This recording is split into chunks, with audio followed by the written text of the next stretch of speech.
Well, it's great to be speaking with you, Scott. Ukraine has announced that it has retaken 400 square kilometers of territory and claiming that includes 8 settlements in February. It's what Germany's Friedrich Merz is calling astonishing territorial gains. There seem to have been a combination of problems on Russia's side that have led to this comms, manpower, overstating some of their own positions. How are we seeing that Ukraine has achieved this, do we think? Louis, let me give you a bit of context for those Ukrainian territorial gains in the south, in the Zaporizhia region, which is happening right now. General Zaluzhny, uh, who was the Ukraine commander in chief for the first couple of years of the Russian invasion, is now the Ukrainian ambassador to UK, is speaking at Chatham House in London. And Zaluzhny he said this before. He said it in a series of articles and in his comments, but he's really putting it all together to talk about that. We're in a new type of war now in the relationship of technology uh, to manpower on the front line. And what he's saying here is that robotics and AI have completely changed the dimension of, with an attacking power and a defending power. And that is because you can hit well behind the front lines, say 25 kilometers behind the front lines with the robotics. It poses real challenges, whichever side you're on.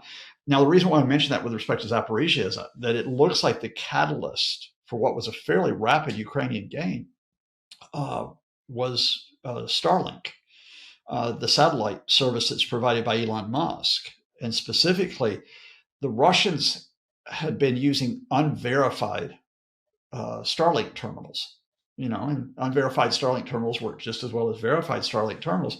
And there'd been no effort really to crack down on this. And so it meant that, when they are carrying out operations such as in the South or in the East, that they've got much more guidance in terms of their drone warfare, in terms of their longer range strikes, as well as the specific attacks on the front line. Well, a couple of weeks ago, Mikhailo Fedorov, the new Ukrainian defense minister, who I rate highly, by the way, I think he's extremely talented. He went to Musk and he said, "Look, let's stop this. Let's stop this. Let's verify all the Starlink terminals in Ukraine, and only those with a verified Starlink terminal can use them." And that knocked out the Starlink terminals, or a lot of them, for the Russians. And so until the Russians can get a replacement for those Starlink systems, they've lost a key element in terms of both offense and defense that's taking place. And we saw that happen in Zaporizhia, along with the fact that the Russians probably had overextended. They were so keen, as we get up to the fourth anniversary of this full-scale invasion, they were so keen of showing a breakthrough, getting more leverage in the talks with Ukraine and Russia, that they had made this big push in Zaporizhia. They'd taken a couple of towns, taken villages, and now Ukraine is just hitting back. I don't think this changes, by the way, the overall dimension of the invasion. I think it just reestablishes that overall we've got very little movement, both in on the east and the south. And let me just give you one statistic, Louis, that came out this morning, just to illustrate. For all Russia's talk about how they supposedly are regaining territory in Donetsk in the east and then in Zaporizhia in the south, Ukraine controls more territory now than it did in June of 2022. So the Russians aren't even back to the point that they were, 44 months ago, which means I wouldn't call it completely a stalemate, but I would say that this invasion is not going to be decided by a breakthrough on the front lines. Indeed, and some of the battles that have been going on the rear lines have in many ways been more important. Just over the weekend, there was a Ukrainian deep strike on a Russian missile factory in Russia's Udmurt Republic, with Ukraine's new Flamingo FB5. Homegrown strikes like this are going to start to be a worry for the Kremlin, aren't they? When they seem to be trying to use this diplomatic tactic of cutting off weapons from abroad, especially from the US.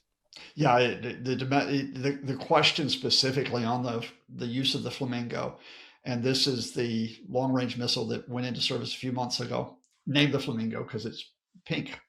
Um, we're still waiting. I'm still waiting on the extent of the damage on that strike. I think Ukraine was really keen to say they had used the flamingos. How effective were they? So I'm gonna put a bit of a caveat on that.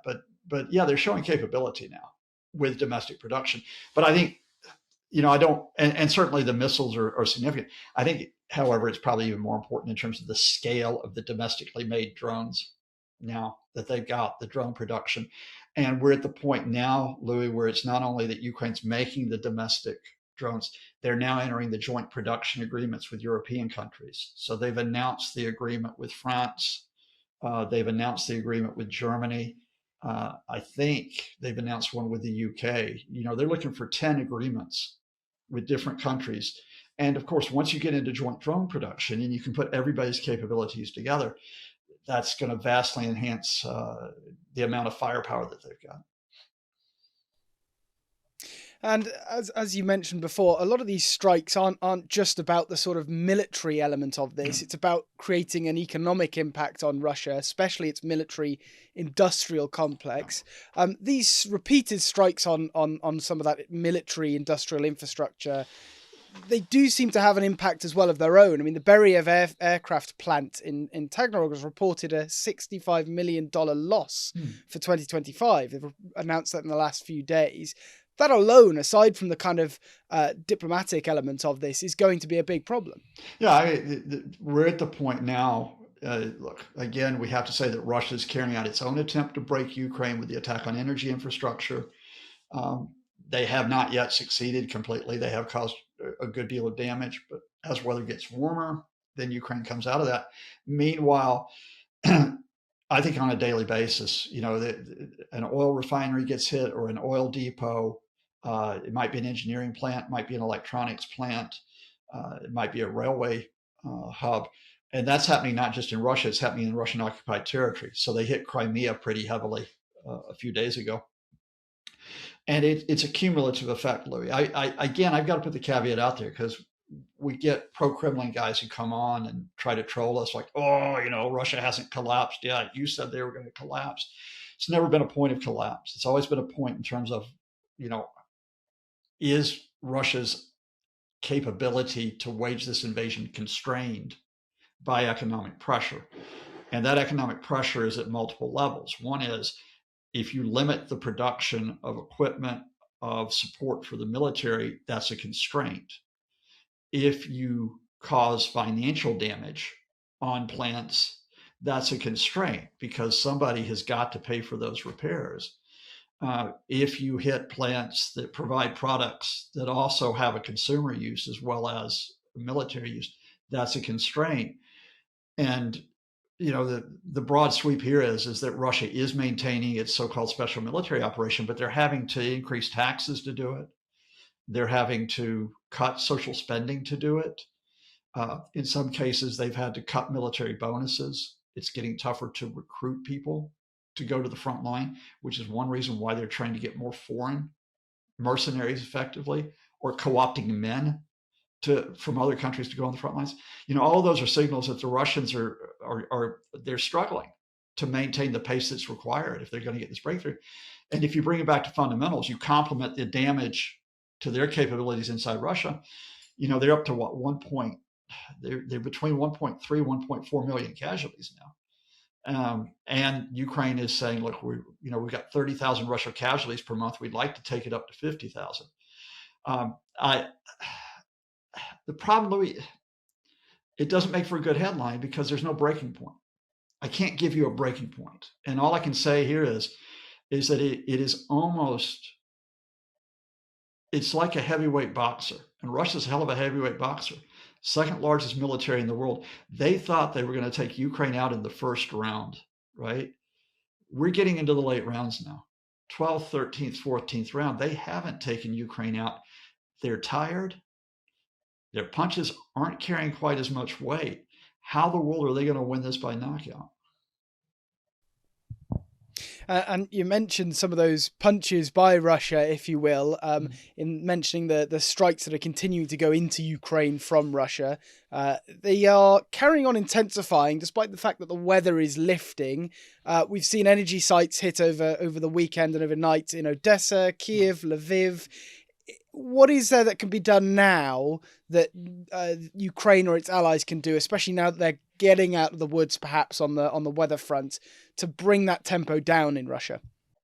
Well, you can't stop the tempo in Russia itself, until Russia begins to run out of the missiles and drones that it fires. And they're not going to run out of drones. I think what we're finding, we go back to what Zaluzhny said today, this is the era of drone warfare.